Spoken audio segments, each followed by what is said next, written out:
When a group of Canadians sailed their small boat into a nuclear test zone in 1971, Greenpeace was born.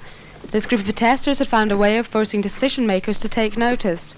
They had also captured the imagination of a generation who could see the urgent need for action to save the planet.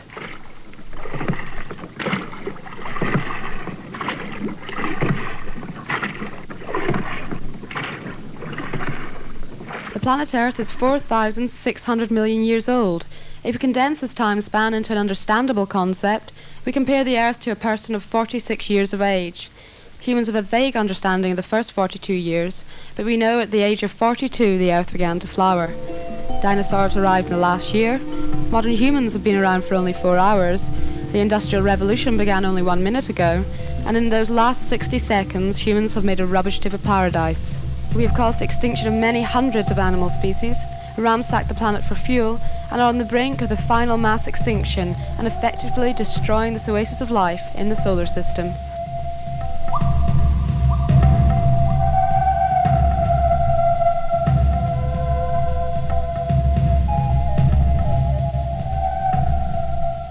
Whilst many of us stand by and watch, Greenpeace are working right around the world to save rainforests, avert global warming, oppose the toxic pollution, and confront nuclear folly.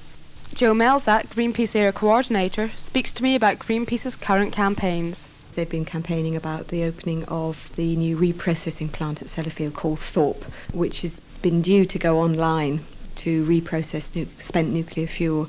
If Thorpe does open next Monday, then it'll simply become part of Greenpeace's nuclear campaign in the UK to do with the nuclear review. But that's their main campaign at the moment in the UK. There's Clydecott Sound, which is an island near Vancouver, which is the last area of temperate rainforest which is being clear-cut. So this is the current priority campaign, and Greenpeace are campaigning at the moment on the toxic waste trade to the Third World. So it's those 3 campaign priority areas. Greenpeace's motto is actions speak louder than words. So what tactic do they use that makes their style of campaigning unique? Direct action. And direct action comes from the Gandhian idea that in order to change something, you have to take action, but it's peaceful action, it's non-violent.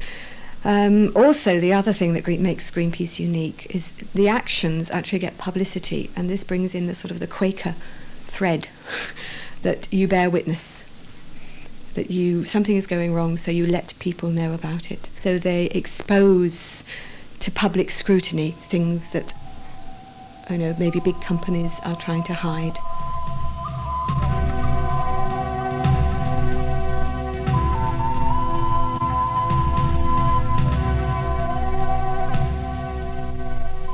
Greenpeace is not a money-making organisation, but yet its expenditure is vast. So where do the funds come from? Right. Now Greenpeace's money only comes from public donations and subscriptions.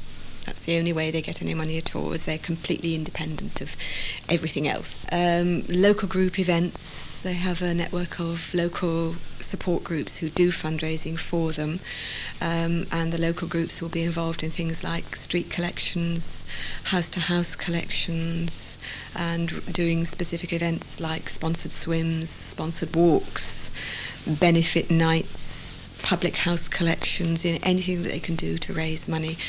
In February this year, a nationwide sponsored swim was organised by Greenpeace.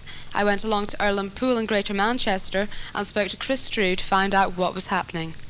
So how much is estimated to be raised today?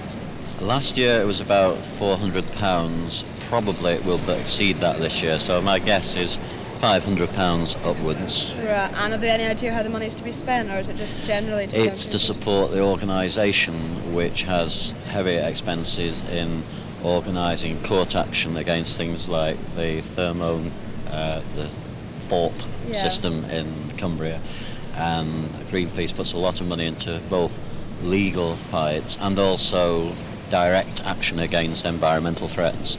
The outcome of this event was that £400 were raised. This is just a small step in the ladder for Greenpeace, but with a response all over Britain for the swim, the money raised will hopefully help Greenpeace's future campaigns achieve the success that they've had in the past.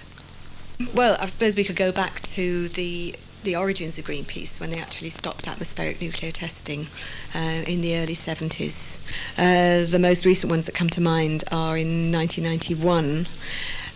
Greenpeace had been involved in lobbying the Antarctic Treaty Nations to preempt any exploitation of the minerals in Antarctica by mining, and they got a 50-year mining ban imposed on that. Other ones were the dumping of nuclear waste at sea in 1983. That was banned. The moratorium on the slaughter of whales in 1986. Dumping of toxic waste in the North Sea in 1986. There was been a ban on that. The incineration of toxic waste at sea was also banned due to Greenpeace's activities. And basically it comes back to the fact that they're arguing all the time that we should have clean production systems so we are not producing toxins which we cannot do anything with.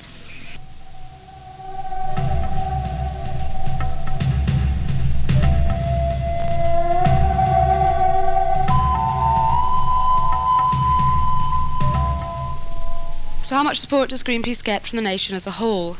Over Britain, they have approximately 400,000 paid-up members. But this is not the only way people show support. There's a lot of support there. It may not always be in terms of money, but if you're out on the streets collecting, there'll be hundreds of people who will come up to you and say, "You're doing a good job, great," and we'll drop some money in the tin. And I think we measure our support by that kind of response that we get.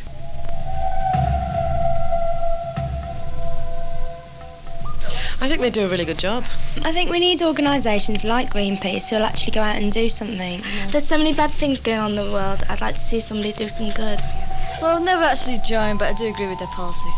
Right, I think they're doing the right thing, but I think they're going about it in the wrong way.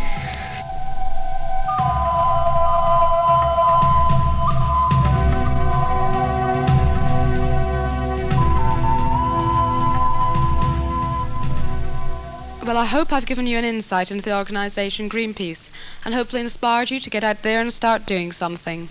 Greenpeace isn't asking you to get out in the midst of their campaigns, but to help in fundraising and raising public awareness, the backbone of the organisation. I'm not a scientist, and I have no marine experience, which is often what they look for in volunteers. So I got involved in order to support what they do, and I do that by helping to raise money and getting out on the front line, which is basically on the streets and with the public. If you'd like to join Greenpeace or just give a donation, please do so by contacting Judith Watt, Greenpeace, Northampton, NN3 1B2. The name again is Judith Watt, Greenpeace, Northampton, NN3 1B2.